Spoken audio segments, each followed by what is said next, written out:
মোহাম্মদ সজীব ভুইয়া তার এপিএস এর ৩১২ কোটি, তাইলে মন্ত্রীর কত? ওই শেখ হাসিনা যখন বলছিল আমার ড্রাইভারেরই আছে ৪০০ কোটি, তখন তো আমরা দৌড়িয়ে নিয়েছিলাম যে শেখ হাসিনার আছে তাহলে ৪০০ লাখ কোটি। সজীবের এপিএস এর যখন তাকে ৩১২ কোটি, সজীবের কত আছে? তো ২৪ আমি দেখেই ফেললাম, ৫ই আগস্ট দেখেই ফেললাম, আমি তো দেখেই ফেললাম ৫ই আগস্ট। যারা ছেলেরা যারা ৫ই আগস্টের সময় বলছে সবাইকে জীবন দেও, তারা কেউ একজনও জীবন তো দেয়ই না। একজনের গায়ে একটা গুলিও লাগে নাই, একজনের গায়ে একটা আচরও লাগে নাই। তারা সব ছিল সমন্বয়ক। তারা কে কী করতেছে তো দেখতেছি। আপনি আমার সঙ্গে এখন চলেন, রাত্র ১১টার থেকে রমনা পার্কের পাশ দিয়ে যে রাস্তাগুলো আছে সেই রাস্তাগুলোতে শুধু পাইবেন পেপারের কাগজ বিছায়া, ওই যে পত্রিকার কাগজ বিছিয়ে শত শত মানুষ মন্ত্রীপাড়ার সামনে দিয়ে ঘুমায় থাকে। সেই দেশে আমার ৫ই আগস্টের একটা সন্তান, যার কোনো চাকরি নাই, যার কোনো ইনকাম নাই, সে ৪ কোটি টাকা দামের গাড়ি চালায়। তা আমি তো ৫ই আগস্ট দেখে ফেললাম। সে বাড়িতে গেলে তার ১৫০ গাড়ি লাগে, তার দেশে গেলে ১০০-এর উপরে গেট করতে হয়। তার শুনি এখন ওই যে বইয়ের ছাপার টাকার থেকে তাদের একজন শুধু, তার নাম বোধহয় তানবীর, দেখতে মনে হয় আল্লাহ রসুলের একবার প্রেরিত পুরুষ, তার নাম তানবীর, সে ৪০০ কোটি টাকা মারে দিছে। আমার তো দম বন্ধ হয়ে যেতে চায়।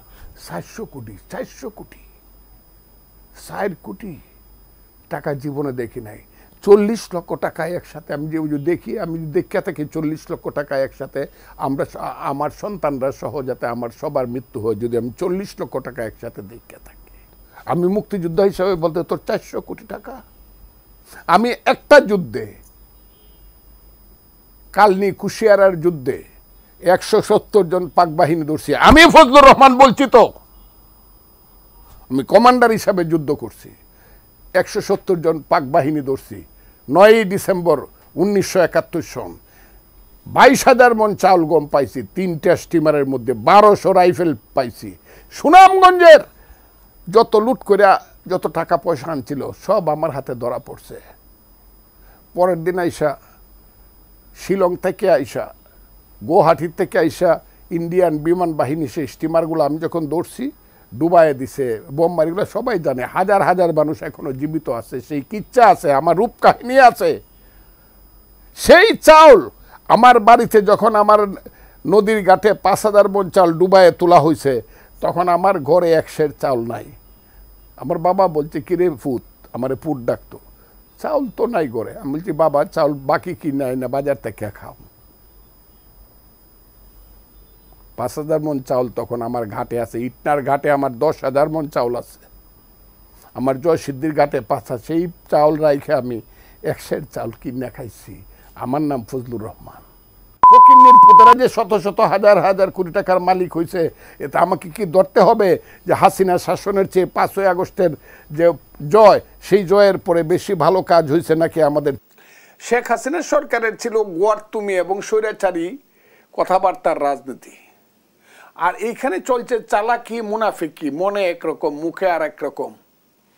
হ্যাঁ, এবং ওই যে ওর মতো আর কি, ওই গ্রাম্য দলাদলিতে যেমন বাটপার লোকেরা, গ্রামের যে টাউট লোকেরা বলে আমি তোরা না করব, এই মারামারি করিস না, কিন্তু কাজ যেটা করার তোরা ওইটা করে ফেলবে।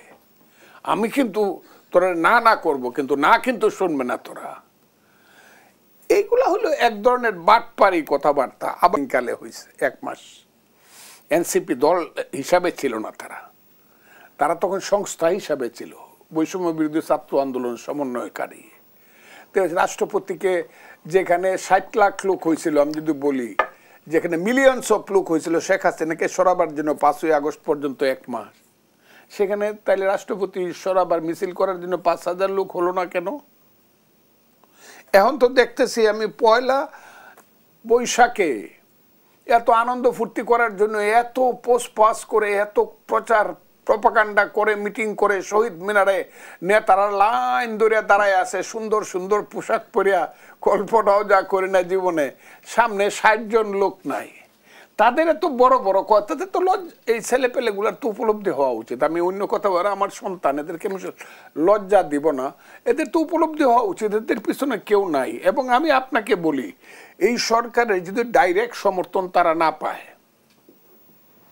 যে অবস্থা এখন বাংলাদেশে চলছে তাদের ব্যাপারে, তারা তো মাকে দেখার জন্য গ্রামের বাড়িতে যেতে পারবে না, পুলিশ লাগবে 50 জন এক একজনের পিছনে, তারা গ্রামের বাড়িতে যেতে পারবে না। তিনটা জিনিস খুব এই দেশে খুব হবে আগামী দিনে, ঘৃণিত হবে বা হাস্যরসের ব্যাপার হবে। একটা হইল সংস্কার, আর একটা হইল সমন্বয়ক। এই দুইটারই তারা হইল প্রতিনিধি।